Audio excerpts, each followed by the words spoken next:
This is Tales from the Pros, where business leaders and influencers share their stories of inspiration, struggles, and successes. And I'm your host, Michael Giorgio.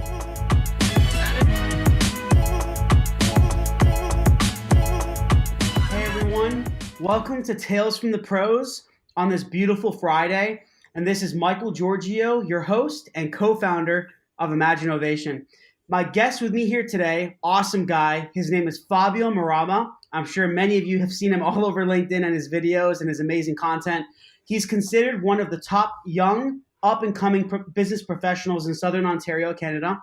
And he has also won the top 40 under 40 Business Achievement Awards in Hamilton as one of the top business professionals in the region.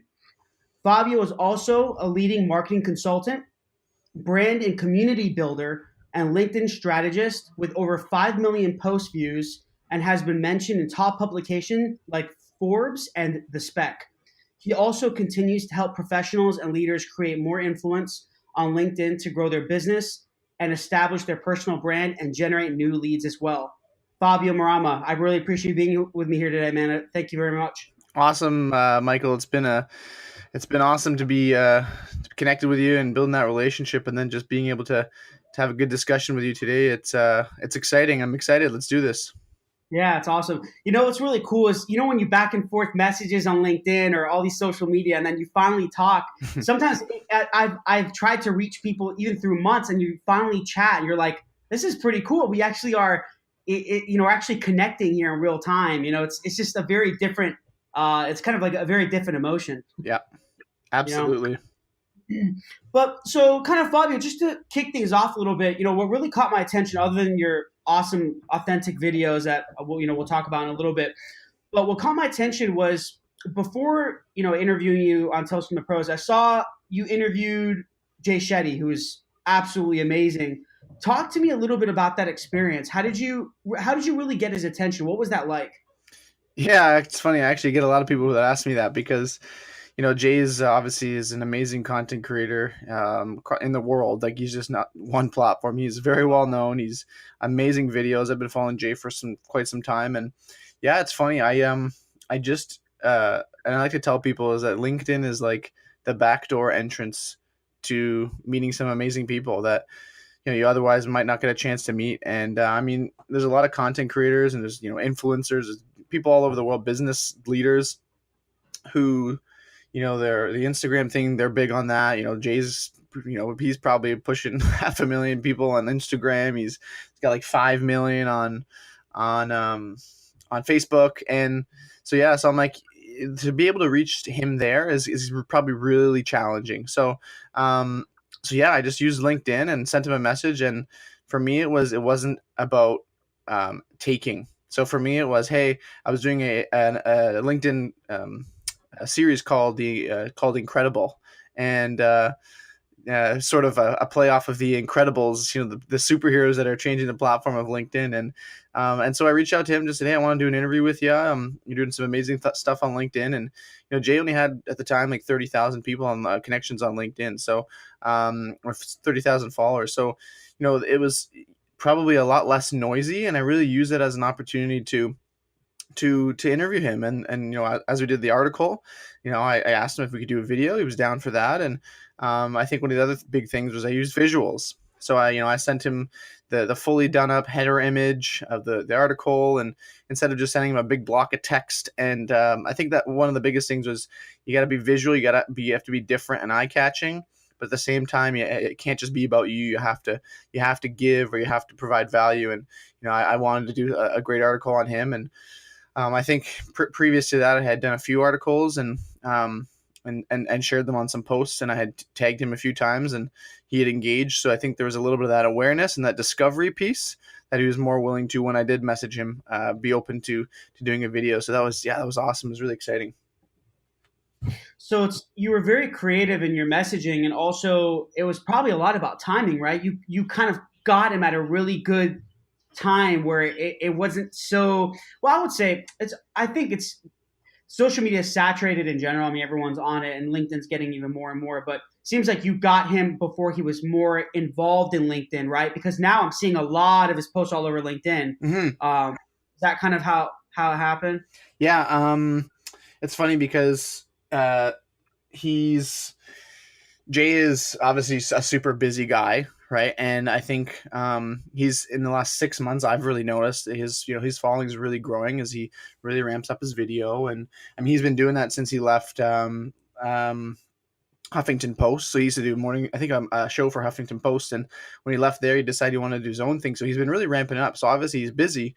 He's got speaking, he's got all these other things. So I think it was just a good time where I think, and I don't know, I can't speak for what's going on in Jay's life, but obviously he's, the bigger you get, the more you can't handle yourself. So he's probably got, a team of people with him and so it's a little bit harder to break through the noise, but I think it was just a good time. LinkedIn was just starting to break through with video, and it's only under a year old, so I think it was just good timing, and I caught him at the time before his follower volcano erupted, and and I was able to connect with him at a good time. So hopefully I get the chance to talk with him again, and I mean that'd be awesome just to see what's been going on in his life and how he's been able to grow the video side. And so I've reached out a few times, and I try to make some good connections with him, and definitely someone that I want to continue to follow closely, because he's just providing so much value, and just I learn so much from him,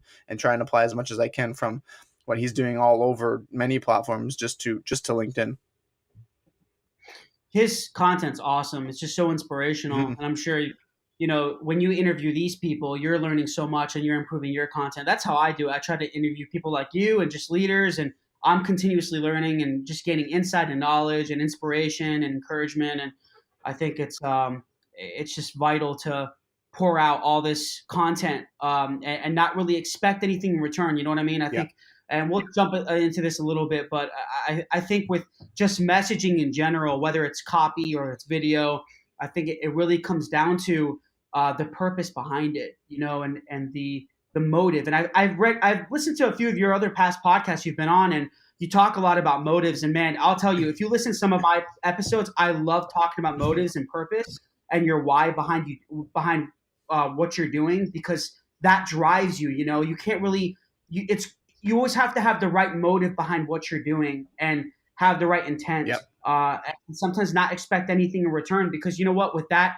I think with just that concept of having the right motive, people are going to really engage with you, and they're going to see how real and raw you are. Yeah, no, absolutely, and it's when you give 10 times more, and it's just awesome, because when you give without expecting anything in return, it's funny how much does actually come back in return, But it wasn't something you were chasing; it was more out of that person really enjoyed being building that relationship with you. They you gave them some maybe good nuggets of knowledge, and they're like, you know what, an article comes up, or like they're mentioned, they're doing a Forbes article, which is funny because one of my buddies, Jeremy Slate, he you just that's essentially a great example. We just connected on LinkedIn. I loved his podcast. We were messaging back and forth, and he just did an article for Forbes, and he name dropped me when he was talking about LinkedIn and in a Forbes article. And I didn't ask for it. It was just because we had just built a good relationship. I'd give him some great tips about LinkedIn, and then it was just organic, and it really showed that it doesn't matter if it's Jeremy, or if it's Jay Shetty, or who anyone in the world you're building a relationship with. Give and serve, and it's so amazing what can come back to you just because you were authentic and genuine about it. Yeah, and you know what it really does, Fabio, is it builds a lot of trust. I've noticed just Mhm. with launching this podcast. No, I just noticed that I'm gaining a lot of trust, and that's really what I want to do. I mean, yeah, I have a tech company, Imagine Innovation, but it's not even about that. It's about I want to build trust with people. I want people to know who I am and know my story, and I think through this podcast, it gives me that platform, that opportunity, and that's why I want to interview people like you. It gives you that platform, and it's just great collaboration, and it's just amazing how all these tools can help us if you use them correctly. Uh, Totally. to- It's been great. Like I've been doing the same thing. I don't have a podcast or anything, but just, hopping on LinkedIn video, and instead of talking about myself, focusing on someone else, and asking them questions, or doing articles like I was doing with, Jay Shetty and other, Manu Goswami, and finding folks that are doing some great things, and just sharing that knowledge that they have with, with the community. And it's just cool how they respond when you build other people up. There's a great quote. One of my buddies, Cena Fact, talks about it all the time. He says, "Be the tide that rises all ships." And if you can be that tide that lifts other people up and serves in that sort of way, it's you kind of all raise up together as a community. So you benefit it, and we all benefit through good content. I think that's really, really important, especially on a platform like LinkedIn. Absolutely, love that quote. That's cool. So, what inspired you, Fabio, to become to get into this leader role in Canada? I know you're in Ontario. In regards to business and marketing, what? Tell me a little bit about that story. Yeah, I just it's funny. Like I didn't even know if I was ever going to go into business and marketing, but I actually went to university, and this is like about 10 years ago now. When I first started jumping in university, and I took health sciences. Didn't actually like. I loved the school, didn't love the program, and I didn't really know what I wanted to do. Like I didn't even have an idea. I sort of just jumped in and saw, there's healthcare as an industry that's going to grow. Maybe it's something I can get into, and but didn't have a passion for it. Finished the first year and then dropped out and said this isn't for me. And then I worked for a year, and while I was working part time, in between, I actually ended up. It's funny how little stops on the road can lead to some cool things. I actually met my wife while working in that little gap year there Oh, wow. before I went back to school, and then so yeah, and just through talking to my now wife, we were like, you know what, try something again, like go back and see what you can do. So I talked to a few people. One of my best friends took business, and he's like, I loved it, and so I thought, I'll give it a shot. I'll take business, and I jumped in, went back to school, but I had a different mindset this time. I said, you know what, I don't just want to, waste my time here and just get a piece of paper, because it's not going to help me at all. So I really jumped in, and I jumped in and not just learning from business and marketing courses, because that was a small part of everything, but I jumped in a really cool organization on campus called Enactus, and got to build some amazing projects in the community. We help local businesses grow their business. We help write business plans and help them. We built programs for elementary school kids and got them to learn about business. Here's 5, 6 year olds, 7 year olds learning about what entrepreneurship is, how to start a business.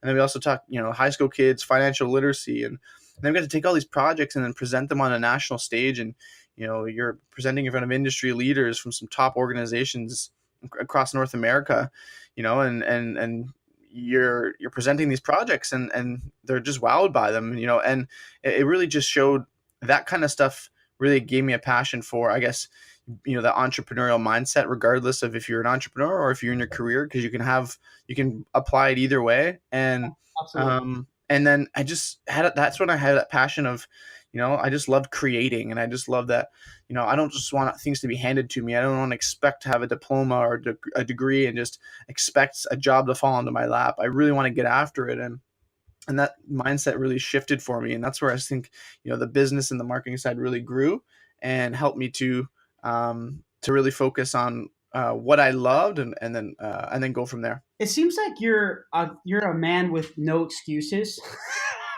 And I say that is because you seem very, very, very busy. You have this job at a really good job at credit union that I read about, and it seems like you have all these side hustles of being LinkedIn influencer and speaking and being involved in speaking engagements and just building and influencing a community. And I mean, I don't even want to know how you manage all that time, but we could talk about that. But it just seems like I said before, you're a man with no excuses. You love to have, you want to do so many different things. And I'm sure you know this, right? Even from people on LinkedIn, they have full-time jobs, but that's all they kind of do. They just have this 9 to 5 gig, but they don't, Yeah. they don't do anything after that. And this is a very general statement. I mean, everyone's different, but from a lot of Yeah. my friends that have 9 to 5 gigs, even low pay or even high paying jobs, that's kind of it. You know what I mean? There's nothing else there. And for you, what inspired me to interview you is that you're doing all these things. I'm like, man, this guy probably has an amazing story. So how do you manage all that time? What do you do? Yeah, I think one of the biggest things for me is I love to be involved in a lot of things, because not that I do every little thing under the sun, but by being involved in a lot of different things, you can then find out what things you don't like. So, by doing things for, let's say, a year, you can you can be like, you know what, I don't really like that anymore, or I don't have a passion for that. And then you kind of drop things off and you pick things up that you really enjoy. And, there's been things over the last year that I've dabbled in and I'm like, yeah, I don't really love that too much. And then, I tried something else and, there's certain things that really pop in and that you enjoy. And one of those was LinkedIn for me. And I think that one of the biggest things for me though is obviously time management. I'm not, I don't call myself a time management pro or guru or anything, but um, I try to manage my time as best as I can. I schedule pretty well everything.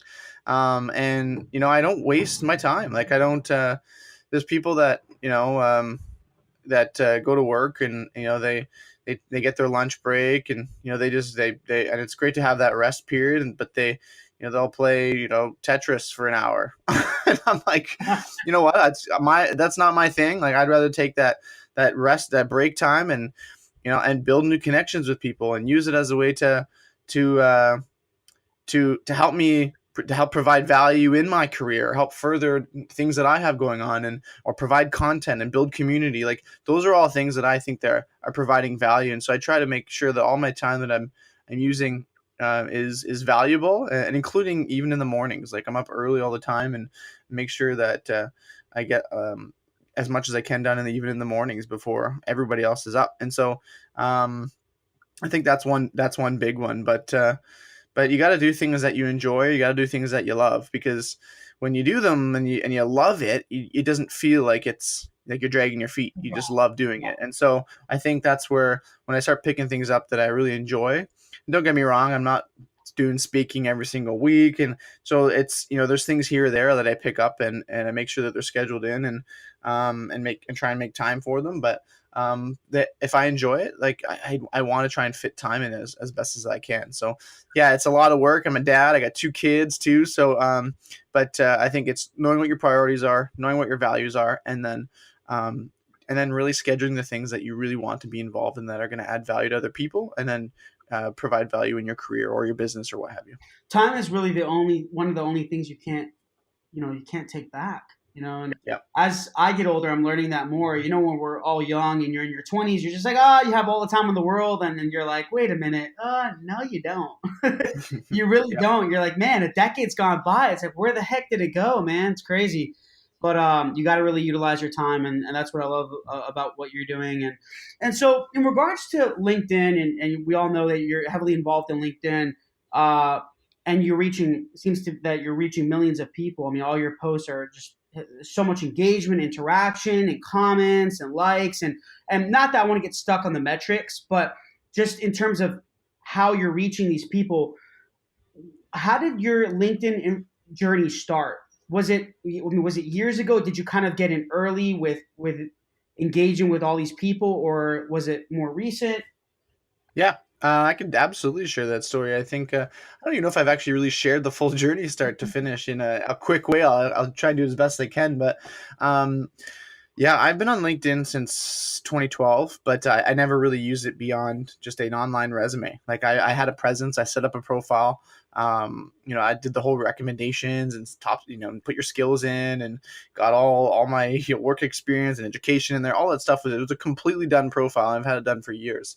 But I never really did it as a way to build community of any sort. I had probably about 800 connections or so at, in for the better part of, 5 years. And so from 2012 to about 2017 what was it, November 2017 is I started seeing posts on LinkedIn that were like very content focused. So I saw the same people almost, it seemed, every single time I opened my phone. And one of those was was Manu Goswami, and I'm sure you know of Oh, Swish, right? He's Everybody knows Manu Goswami on LinkedIn, and I saw him every single time I opened my app, and I thought there's got to be something more going on here. People are creating content. There's obviously, there's videos now, and so I thought I always enjoyed the content on LinkedIn. I enjoyed the community of it, very professional. Like you're not going to see, shoes, and you're not going to see clothing. It's like very like learning about your career, leadership, market, like industry focused. I'm like, I just love that type of content. So I'm like, I think I can provide some good value in terms of, my career learnings, I love people, like building relationships and connecting with great people is one of my favorite things. So I thought let's see where this goes. And I really thought, I'm going to start focusing on building community. And so it all started with looking at my profile, and I said, number one, I have to establish some credibility. So I mean, I like to tell people is try and establish as much credibility in your profile up front as possible, because like if people are visiting your profile, the first thing that's going into their mind is what's in it for me.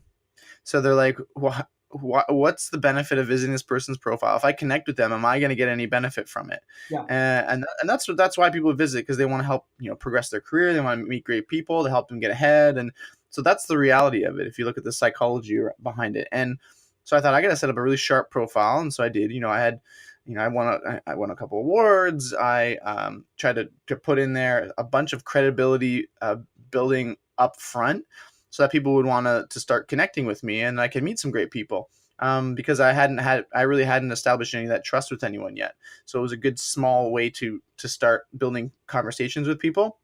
So that was number one. And then I thought I can't be all about me. So I said, because there's so many amazing people in this world that have so many great stories to tell. And of course, that's why, you, Michael, have the podcast, and, you're talking to some great people, because there's just so many amazing stories. So I thought I wanted to start a LinkedIn article series called The Incredibles. So I thought there's the people that are changing the face of the platform. They're making it more, an online resume to a content creation side of things. So I really just started this series, and I did like the superheroes of LinkedIn, the Incredibles. So like the actual Incredibles. Oh yeah, I saw your articles. I love it. I love Yeah. it. So I did that, and I tagged a bunch of people, and I highlighted a whole list of people that are the Incredibles of LinkedIn, of who I'd met at the time and seen content, and they just loved it. It was unique, it was different, and I think that's what really, when you can do high quality content that really brings people into it, they you start getting discovered. So people are like, oh, this is great. Like, I wonder if I see another article, will I engage? More than likely, because they love the first one. So you start building a lot of that established credibility up front. So then I took that article series and I started doing individual people. And I did Manu Goswami, and of course where I did Jay Shetty, and then I think that's where and then lifting other people up in posts that have done some great things, tagging them, and I think that just gets you discovered. So number one is you kind of have to get discovered. And once you get discovered, especially by, other micro influencers and content creators, it really does a number on your community and credibility. It's really, really powerful. And so I think that's where I started. And then I think another big turning point was, I saw Miguel Forbes, the founder of Forbes.com. He had just joined LinkedIn, and he was on my feed, and I had I did a public welcome. One of my posts is a public welcome to him. Said like, hey Miguel, welcome to LinkedIn. What took you so long? Here are some of the people that are just crushing it on LinkedIn. Here's what LinkedIn is like today. Here's what it used to be.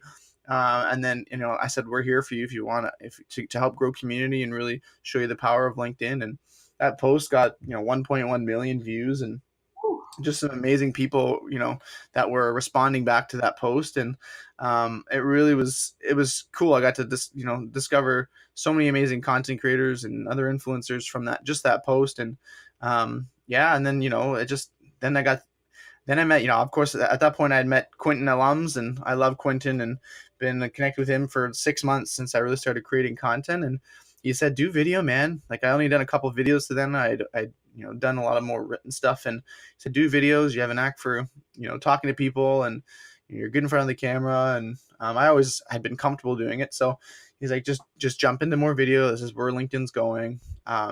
And so I did. And then I've literally been doing 90% of my content's video since that conversation, probably about 3 or 4 months ago now. And I haven't looked back. So it's all been video now, and I've really, really enjoyed it.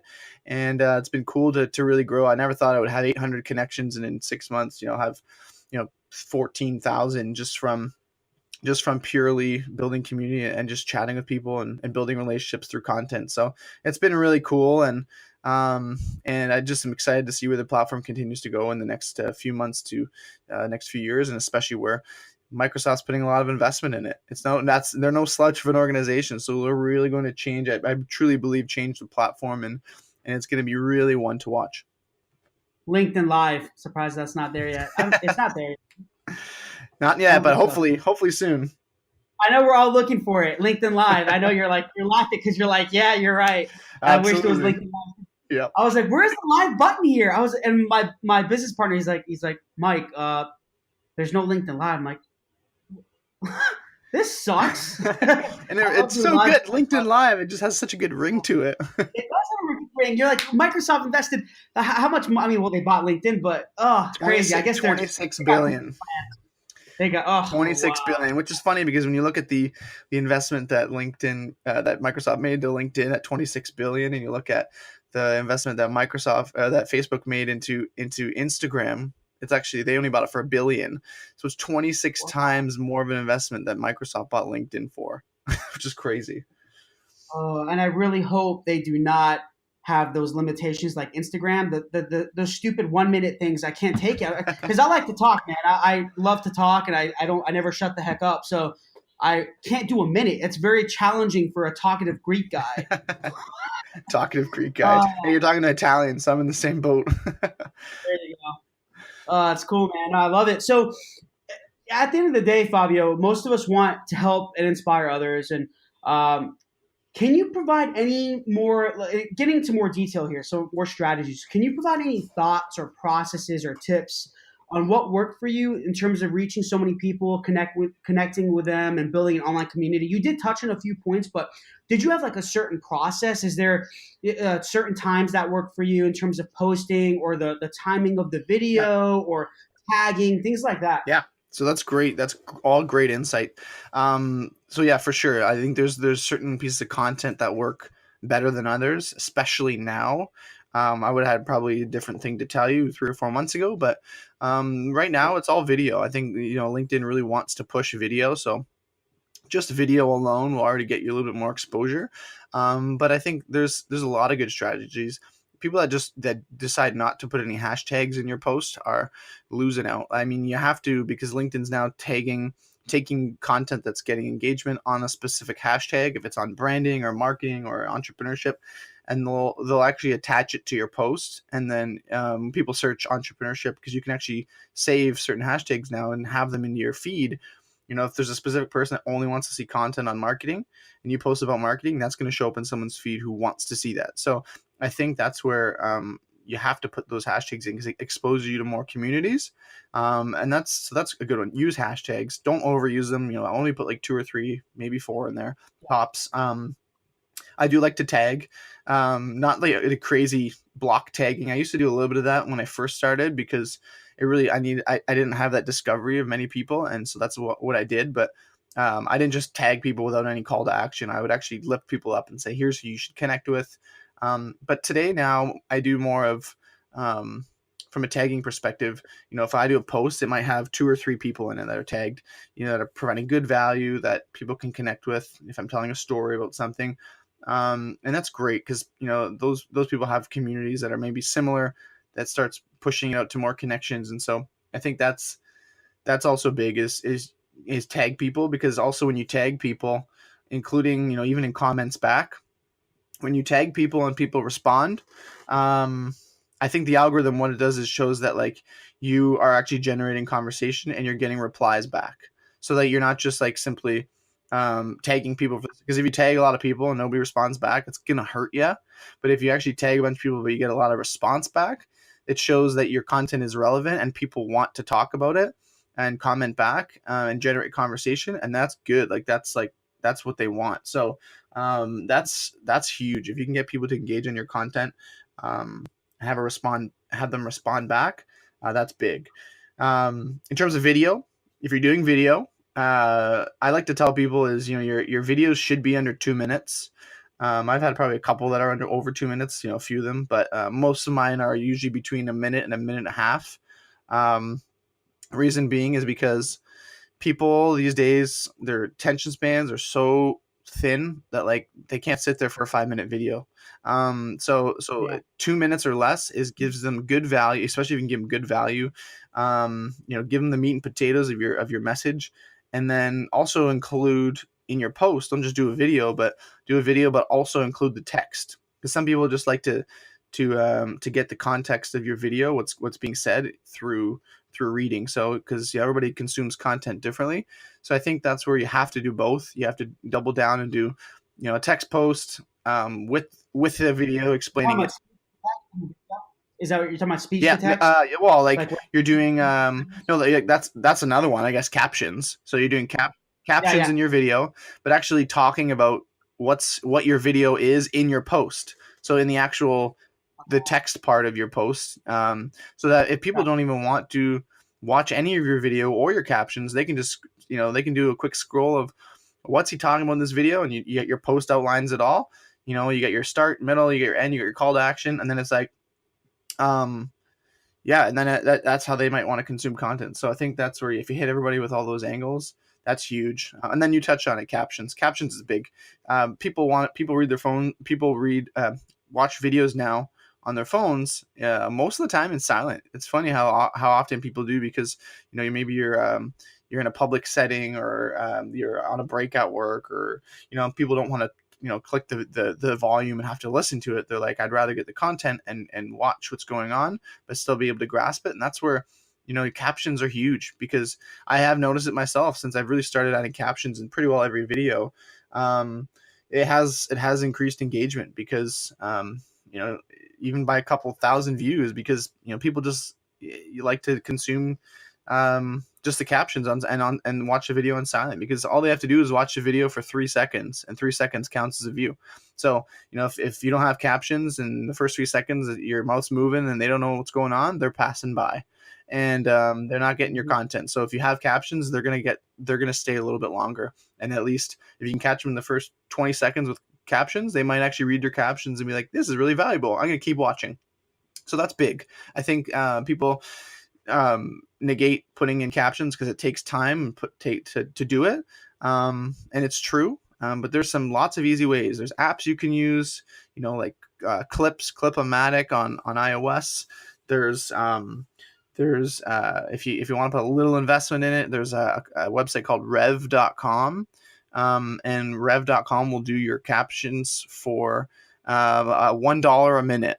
So if your video is 2 minutes, it costs you 2 minutes, they'll do it all for you. They'll send you the SRT file. And then the other one that you could do is you could go right onto YouTube. You'll upload it to YouTube and fix all it does all auto transcribes it. You fix up any, punctuation and that sort of thing, or, capitalize certain things, which doesn't take long. And then you just download the SRT file, and then you can upload it to your MP4 on desktop on LinkedIn, and there you have it. You get captions. It doesn't take very long. So I think that YouTube gives you free captions, so it is free it's from free from YouTube, isn't it? It's YouTube. not. You just upload your video, you can edit. You go to English, click on English or whatever country you're from, and then you just simply it auto transcribes, so it's done all for you. You just simply watch your video and make your edits, which is super easy to use. They have it all pretty well done for you there, the platform. And then you just go to the top, save your captions, go to download, click SRT, because it's of course the only file that LinkedIn will take. And then you get your SRT file, save it to your desktop, and upload your video on desktop, which could only be an MP4 for LinkedIn to add your captions. There's a little pencil icon. You Mhm. click it, and you upload your captions, and then away you go. You got native captions, easy peasy. So yeah, so there's a couple of things that that work really well, like that just get you more exposure on your videos, and that's absolutely one of them. And so I think that's big. So you got tagging, you got hashtags. I'm big on, if you're tagging people, try to build relationships with micro influencers and content creators. The reason I say that is because influencer marketing is just a massive industry. It's growing like crazy, and if you can have other people, um, if you tag, let's say, a Manu Goswami or a Jay Shetty, and they respond back, you instantly get access to that person's network of people, because then it shows on on, for example, Jay's feed, or Jay's connections feeds, says Jay Shetty likes this, or Jay Shetty commented on this, and it's your post. So that obviously gives you instant credibility to what your message is, obviously other people are going to want to see what Jay Shetty liked or commented on. So I think that when you can do that well and consistently, you can really start building content that people want to consume, and you get higher engagement on that. So I think that's another big one. Is I from the start said I'm going to start building relationships with people that really have a good strong message. They have established credibility, whether it's a content creator or an influencer, a business leader, and I want to leverage the community in that aspect, because you can get your message out way easier when you can do that, because you have other people who have a larger voice than yours helping you spread that message, which is huge. And what about the actual timing, the timing of posting? Uh, Yeah, timing and posting is a good one too. Yeah, sorry, I forgot about that one. That was so I think that there's a misconception about LinkedIn that people are looking at content on LinkedIn during their workday. That was like the whole thing where it's like, it's a business platform, it's LinkedIn, they're watching their content, they're doing content and they're on the platform from 9 to 5. I just don't believe it. And the reason I say that is because I've done posts and some that haven't performed well at between 9 and 5. So I'm like going to post around noon and it just doesn't work. And I'm like, okay, so I tried thinking like, if LinkedIn is more of a content creation platform, and that's what people are going to now, video, and people aren't consuming video during the day, they're probably going to do it more, on the train ride home from work, or they're going to do it, on the cab ride home, or they're going to do it, when they're, at 7 p.m. when they finish dinner and they're just relaxing on the couch. I thought that sounds more like what I would do. So, and that's more of when I consume content is, I'm more after in the evening, and because I'm not on Facebook or Instagram as much as I am on LinkedIn. So I thought that makes way more sense. So I started post. I only post really between 5 p.m. and 9 p.m. And that's usually when I post, unless it's a weekend. But during the week, it's 5 to 9 p.m. and it's been a real good sweet spot for me. I usually actually, and it depends what country you're from, but for me, 8 p.m. is a great time for me. It's been a great optimized peak time for me to post that I find I get a lot of quick engagement. And if you can get a good engagement on your post within the first hour, that's what triggers the algorithm, right? Like if you can get some good engagement on likes and comments or shares on your post within the first hour, it triggers the algorithm and it pushes your post further to more people. Because what happens when you first post, you LinkedIn only releases your content to a specific amount of your first connections, and what it does is it tests it. So it's like, okay, this post's going out to X amount of your connections. If we don't get a ton of engagement on it, it's probably not a high quality post. We're not going to push it further, so not many people will see it. And but if you get if it's a good post and you can catch people at a good time and they release it, and you get a lot of good engagement up front too. The LinkedIn algorithm is saying this is a great post. Let's push it to more people, and that's how you can start generating virality. That's some amazing insight. Thanks for sharing that, Fabio. I agree. Some of the posts I put. So we have this hashtag. I have this hashtag that I created called Selfless Promotion. I do one per week where I choose somebody and I basically promote them. And there was this one I did on. She climbed Everest. Nice. Yeah, and she was a New York Times bestseller and everything. And she commented on it, and that right there in just 5 days got like over 6 or 7 thousand views. Yep. It's just insane how you can utilize our network and tag. And I was really inspired by her story. That's why I shared it. But she said she commented on it, and boom, it just, I guess it went up. And I guess the algorithm really liked the the post, so it got tons of Yep. views. I'm curious to see how many views it has now. But no, that's great, and I think But people really learn from the insight that you just shared. Yeah.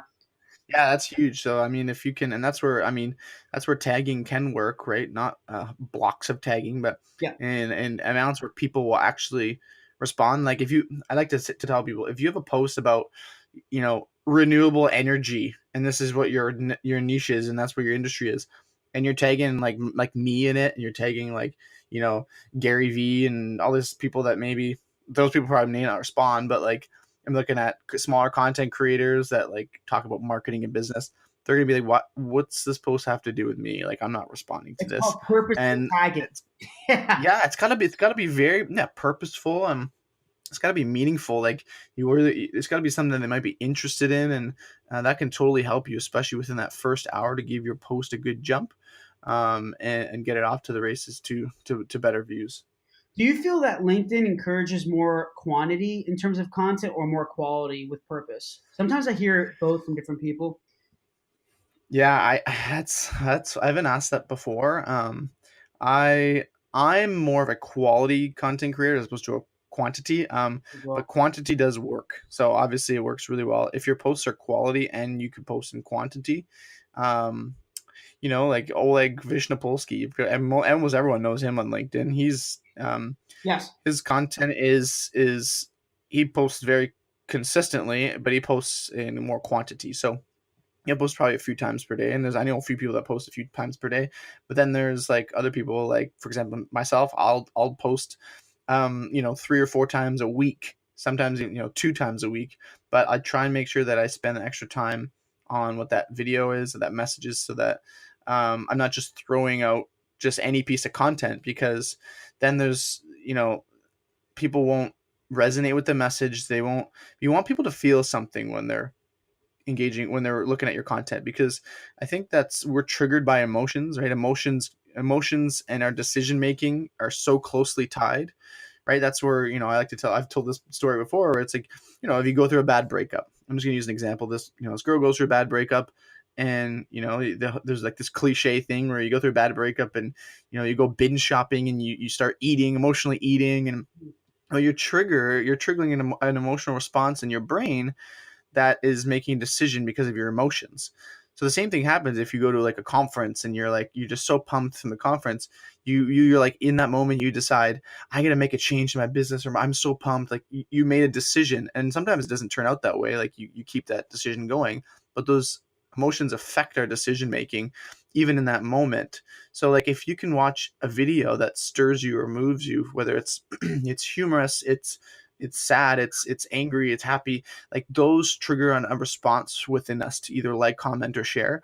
And I think that's where that can only really come across in quality content. If it's just quantity, you're going to be missing out on the emotional side of things, and people are just going to bypass your post without doing anything, and without taking an action on it. Yeah, and I think Jay Shetty talks about this, or was it Gary Vaynerchuk? It was one of those guys, but they were talking about there's this new thing now called personal branding. We all know what that is, but it's emotional branding and purposeful branding.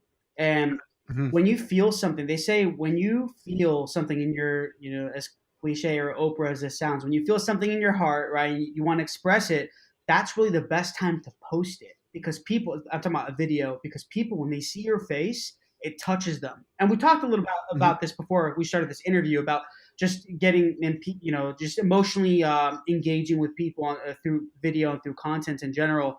And I put something out. I remember last month in regards to when you put out videos or any type of content, don't let the metrics that you get back from it dictate how you feel and how impactful or how valuable you are because these platforms they're really addicting and you know this right Hmm. I'm addicted to it. I love social media. I'm continuously posting but I try not to let the numbers the metrics that um, the analytics that I see from these posts dictate Yeah. my value or my worth. And a lot of people do that and it can lead to depression. And that's a whole different subject, but you don't want to let that dictate how good or how knowledgeable or valuable you are. It's more about the impact that you have because you might have 30 likes, right, on a post, but you might Yeah. actually change impact that person's day positively. It might be three or, a few people. That's really what matters. At least that's for me. That's my opinion. That's totally true. Like I think that's where you'll talk to someone who's really got a good hold of value in their niche. Let's say they're talking about, let's say they're talking about solar energy, and it's something that I wouldn't talk about, but and it's not necessarily the most popular topic, but someone might be a content creator on that, and it's like they're someone who talks about something more inspirational and leadership and more of bigger topics that have 500 to 1,000 likes on a post, and comments, but maybe they're not getting any business from it, they're not impacting that many people are just commenting and engaging, which is great. but there might be people that are in, let's say, the one that's posting that, solar power energy.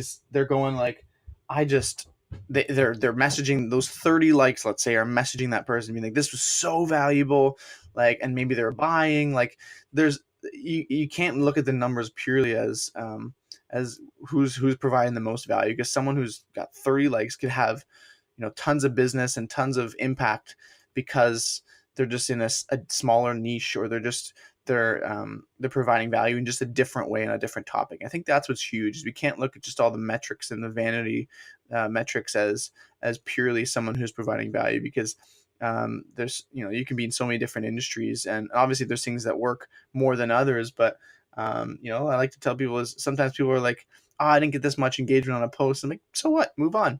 Do another post. Like, start planning your next post. Don't worry about the last one. Like, it's great. You provide value to a certain X amount of people. That's awesome. And just keep going. You don't have to focus on, oh, this post did better than the other and that sort of thing. Just be like, you know what? Cool. Like, some people responded, some people did. Obviously, some people had some good value, and then you move on to the next one. You just keep generating good quality content. So yeah, I'm big on quality. I'll take the extra day or two if I have to think of what topic can I talk about and do a video on, and then I'll do it, as opposed to just sharing just anything on the platform. Yeah, that's exactly. Although I will tell people, if you're starting out, you don't have anything to say, start. Don't be like, oh, I don't have any quality to say, or I'm not good on camera. Start posting quantity, and then when you start posting quantity, you'll understand what quality looks like. Because you might get a post that's like, oh, that was really good, and you're gonna start replicating that. Maybe it's more, I told a story this time, and the story got more engagement than just talking about facts, or you know what I mean. So like, you can start learning by doing, and I think as you get going, and for them, someone that's not created any content before on LinkedIn or any platform, that's a good way to start figuring out, understanding what works and what doesn't. That's great advice. And even this jumps into the next question, talking about quantity. Do you think all social platforms, not just LinkedIn, Facebook, Twitter, Instagram, you think all social platforms are getting harder to not be a needle in a haystack in terms of standing out and receiving engagement? Because you know this, even though you get tons of views and you're impacting tons of people around the world, do you feel it's very saturated? I just wonder sometimes how to get out of that. How do you stand out? And I don't even mean just stand out in terms of the metrics. I mean just standing out in terms of, we talked about this numerous times in this episode, is influencing people and touching people and impacting them in a positive way. But where do you feel that's kind of headed? Do you think it's just getting harder and harder? It is, of course, right? Like, I mean, I remember the numbers. I saw something about Instagram, I don't know, a couple weeks ago when they launched a few weeks ago when they launched IGTV, and they released some numbers of how Instagram's really grown. And I thought, you start an Instagram account, 2000 and 2012 till now. Was so easy back then, because like, everything favored you. It wasn't a crowded market, not as everybody was there. And so when people were looking for content, they're looking at your stuff, right? Yours is what shows up. Now it's like everybody and their brother and their brother's cousin and second cousins all Instagram created content. So it's like, yeah, you have to, it's so much harder to break through the noise, especially on big channels like Instagram and Facebook. But LinkedIn, for example, is not saturated. I truly believe that, the reason, like, people are like, how are you doing what you're doing? Yeah, I'm building community. I love building great relationships with people. And, I like to think my content's, resonating with people. But I mean, at the end of the day, like, anyone that's creating content right now on LinkedIn is in a very unsaturated platform. Yeah, there's 500 million users. Okay, big deal. But I would say probably about half of them just have an online resume they haven't looked at in 2 years. Like, it's just, they have it. It's just simply sitting there. They don't do anything. So that already cuts out half the people. You're at 250 million. Okay. And the rest are probably not even, they're on it once in a while, maybe liking a few things, but they don't create content. They don't write articles. They don't do videos. They don't do anything. They might share some links, and that's it. Okay. So now you're looking at an even smaller amount of people that create content. It's probably, out of the 250 million, it's probably like, I mean, I've heard this multiple. It's probably 1% of people that actually create content, and then out of that 1% that create consistent content, it's probably 1% of that 1% that do videos consistently, that are using the actual video platform functionality consistently, every week, and they're providing their own original content. They're not just sharing stuff. It's so small. Like, I think it's just, when you're creating content, you see all these people engaging and they're also creating content. You have this like mentality, oh, everybody must be doing it. I think that's not the case right now. I just think it's like, it is that small right now. And obviously LinkedIn wants to grow, video and content on their platform, because that's not what they're known as. There's still misconceptions today. You're creating content on LinkedIn? Isn't LinkedIn like a resume platform? You know how many times I've Yeah, got that? I did. So it's I was like, like, no, it's it's not. still like that. Like, think Wow. about YouTube when YouTube started, and they're only a year in. People don't even know about YouTube a year in. Like LinkedIn, it's been around for a while, but video's only been around for under a year. So people don't even know about video. Many people haven't even been on LinkedIn in a year, so they don't even know that video is going on. So I think that's where, you know, 2-3 years down the road, you're going to start seeing some major effects. Of people starting really to use video, and obviously they're going to make changes. And I think then you're going to start seeing maybe a little more saturation in a couple of years, 2, 3, 4, 5 years time, because then you're going to start seeing the same effects that every social media channel goes through, and that's just volume. And I think people just aren't there yet, which is great. So if you're not on LinkedIn, it's probably one of the best channels you can use right now to create content and share a powerful message. Where do you think, Fabio, social media in general is headed? Do you think it's just, I mean, we all know it's growing like crazy, but do you feel there's going to be a crash on social media? Just like they say with in an economy, every 8 to 10 years, there's always a crash. Do you think with social media, it's going to have any type of negative crash, or you think it's just going to continuously skyrocket and they're all these platforms are just upgrading their systems and algorithms? And what are your thoughts on that? I do think social media will continue to grow. There are platforms that come and go in waves, right? There's platforms like, for example, Vero. I don't know if you've heard of Vero, but No. Vero was a platform that was really getting a lot of PR and good buzz as like the next big thing, and then it just crashed. Like, it's just like people are still on it, but it's like it's just not one that really took off. And this is a recent one. Another one, obviously, you may have heard of Vine, right? Vine was huge, and then it just died, and no one's using Vine, right? Like, there's certain ones that come and go, and I mean, there's ones that stick around, that Facebook and Instagram, and LinkedIn obviously is unique because there's no one else in that space. And I think, yeah, there's certain ones that come and go, but I think from a person's perspective, um, what's interesting is, social media has gotten us a little bit away from personal interaction, from a face-to-face perspective. Like, we can message people through messaging, and you can even use video to interact with each other, but meeting somebody in person is huge. And I think that's where social media has really, you know um, killed that a little bit. And people are like, I'd rather just be on my phone and looking down at their phones all the time, and they don't really crave that, that personal connection. But we were made for that. Like, that's who we are as human beings. And so I think now we're starting to see a shift where people are like, you know what, I now crave that human connection, even face to face, which is amazing, because what I'm seeing a lot on LinkedIn is people creating content. And then I don't know how many calls I've jumped on that, like, I've met people, or met people face to face at like events, in my city, or if I've gone to Toronto, and I met so many amazing people in Toronto just from like content creators that are like, oh, I saw your video, and I'm like, you've seen your videos, or I've engaged on their content. And it's just so refreshing to meet these people in person. I'm like, this is what it's all about. Like, this is awesome. And I think that's where social media, as much as it gets us away from the personal side of things, there's a way to use social media to connect with people, but then take that offline and build those real relationships in real life. And I think that's where the money is. That's where like the power is. And I think that's what it's a huge way that social media we can benefit from social media. So I think we're getting away from that more of that staying online, and I could just look down at my phone, and that's all we do is, and we don't let people in. I think that's where people are starting to be like, you know what, no, I think things are changing a bit. I'd rather crave more of that personal side of things. I've lost it the last 2, 3, 4 years because I've been staring at my phone for so long. And I think that's where social media hopefully can bridge a little bit of that gap, because you need to have a good blend. You don't want people just simply on their phones and never Yeah. interacting. Like, that's not healthy. So especially the next up and coming generation, right, where that's a lot of times is all they know. So I think that there's pros and cons to it, of course. But for example, for business and for your career, there is no better there's no better thing you can do than you start creating content, I believe, and sharing your personal brand. Everybody has a personal brand. Like you are your personal brand. I heard this quote once. Your personal brand is what people say about you when you leave the room. Like what do people feel? What are people telling other people about you? Like you have a conversation with a group of people, you leave the room, they're like, "Oh, that was just so refreshing. Oh, he's awesome," or "She's so great." Like she's just so positive. And what are people talking about you? Like everybody has a message or a brand about who you are. And I think when you can create a personal brand, for example, using social media and whatever channel that is, it just helps you along, give you so many opportunities either in your business or your career. That's where it can also be such a huge benefit that I think a lot of people just miss out on.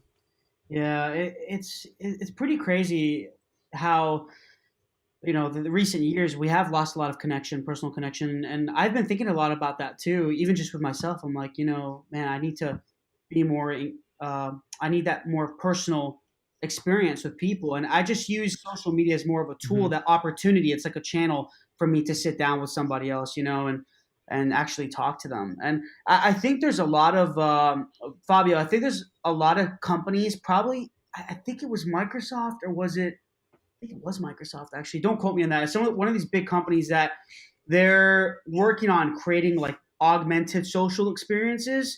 So like augmented reality is trend, and Yep. virtual Yep. reality. So it's allowing. I think they're gonna, a lot of these big companies are going to be working on platforms, probably in addition to LinkedIn or maybe even new social platforms where they're increasing the personal connection, not just me and you here on this audio podcast, but where I can actually see you and connecting. You know what I mean? In like a Yes. real time chat on LinkedIn, and we can actually talk there and see each other. And it's Yeah. more of like an augmented experience. I think these companies, they're very smart. They have huge marketing teams, and they get all this data and analytics, and I think they see the future, that personal is never going to go away. At least I hope not. I hope to God it never Mhm. goes away. But what you touched on was perfect. I can completely resonate with that because I mean, we never want to lose that.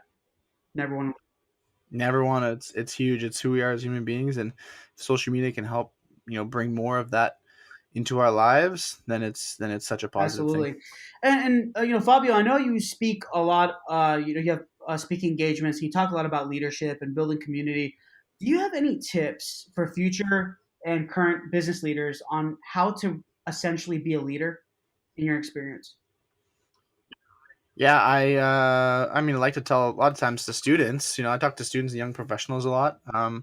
And my main message to them is you have to go out and create. Like you have to be an agent of change no matter what you do in your career, in your business. Like you have to go and step out because no one else is going to do that. And so like for example, to students, I really try and tell them, don't expect like a job to fall into your lap. You really have to earn it. Like you have to go out and do things that nobody else is willing to do. And then in your career as like a young professional, if you want to make it to that next level, you want to continue growing in your career, like what are you doing to make that happen? Are you investing in your own professional and personal development? Like are you spending time creating new projects and saying, are you treat your job, if you have a job, as if you're an entrepreneur and say, listen, like um I want to have an impact here. And every day people leave their either the comfort of their bed, they leave their families at home. They leave kids. They obviously most people would love to stay home and spend more time with their family. But you know what? Like if you're gonna go away somewhere, like a business or a in your career, everybody wants to have impact and they want to drive change and feel like they're contributing to something bigger than them than just a 9 to 5. So I think that's where if it's not happening, like why don't you go and create that? So helping build that culture, build that strategy. If there's something in the organization that's lacking and there's a need that's not being fulfilled, what can you do to fill that need? And so I think that's where is it, go put a business case together, go create that thing. And that's for a lot of times for young professionals. And so and the other thing for me is when I talk about leadership is how to be a good leader. It's being genuine and authentic. And I mean there's a great Harvard Business Review article, that and it's also based off of the book Good to Great by Jim Collins, there's two real big qualities in leaders, and that's not the ones that are like, the typical boss and the ones that the leaders that tell you to go and do. It's the leader that says, let's go do this together. There's two qualities. It's humility and fierce resolve. And so I think those two qualities just really they did, research in the Harvard Business Review and Good to Great, that some of the best organizations in the world, the biggest organizations that are having massive impact, who are their leaders and what level of leadership are they at? And they looked at 5 levels, and level 5 was, they had this leader particularly had um, two qualities, and it was humility and fierce resolve to succeed and drive change. And so, but they did it with humility and saying, like, it's not me, it's my team, it's all of us doing this together, and we're forging a path that nobody else is going on. And I give credit to everybody else, and they're the ones that, when times are tough, and there's someone to blame, they say, no, I'm not blaming my team, it's my fault. Like, those are the leaders that you want to work for. Those are the leaders you work for blood, sweat, and tears with. And so I think it's just getting an understanding of, if that's not something that you're doing on a personal basis day to day, providing that type of experience to your team, or in your own career, however my message is you need to foster that. And so I think that's just one of the powerful messages I like to share, is just waking people up to some of those realities, as much as I can. Well, thanks for sharing that, Fabio. That's some great insight, man. I think a lot of these younger aspiring entrepreneurs and future leaders can really learn from that. And it's very important to become a leader. And I loved how you touched on Mhm. humility. I think that's underlooked and undervalued. And yeah, I think it's very important to just be compassionate and be humble. So just to kind of close things out, I always ask the 3 hows. So how do you define failure? How do you define entrepreneurship, and how do you define success? Okay. Well, how do I define failure? Well, I think failure is necessary. I think that's where I define it as, people always see, you know, successful people and people that have achieved some sort of level of success, and success is different to so many different people. But and they think that, like, they only see the start. They like, oh, where do they start from? And you always hear the story of, like, where they are now. Mhm. But a lot of times you don't see what happens in between. And I think there's, people go through rough patches in their life. People go through ups and downs. I think that's where that failure is necessary to help us grow as individuals. And I think, if it's not necessary, if you see it as a bad thing, it's going to hinder you in your career or your business, because, you're not looking at it from the right perspective. And so I think that's just, from a failure perspective, it's necessary. And then entrepreneurship. So the how, I would say, how do I look at it? I look at it as is entrepreneurship is really is like one of the best qualities you can have. And even if you are an employee, like, you have a job, and there's a concept of entrepreneurship, right? Like, Yes. being entrepreneurial. And that's like, if you have a passion for creating something out of nothing, and you love to stand back, in a year's time, it's a year project, and you look back and be like, look what I did in a year. Like, look where it started as just an idea, and I implemented, and I did something about it. Look, it's thriving. People are having value from it. Customers are buying, or, like, employees are loving this, this program I did, like, whatever it is, have an entrepreneurial approach to it, because when you have that perspective, you can really be excited about creating things. And it really does. It's one of the most powerful mindsets you can have, regardless of what you do in your career or your business, of course. So, having the entrepreneurial mindset, I believe, is one of the top qualities you can have in your career. Um, and so that's how I look at it. I mean, I've seen it because it's been one of the things that I've really focused on in my life. So, and seen some great benefit from, both from a learning perspective and from a failure perspective. And then the last one, success. You know what? Success is always an interesting one. I think that, success is defined sometimes the wrong way for a lot of people. They see money and they think money is success.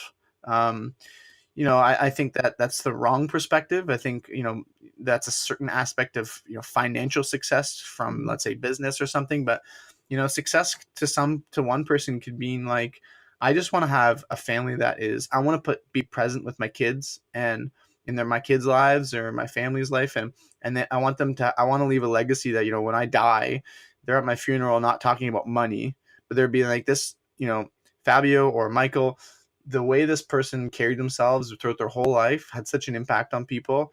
They loved passionately. They provide so much value to people. They lifted other people up when they were down. They was the person that he went to every single time. I went to every single time when I needed help, and they're always willing to serve.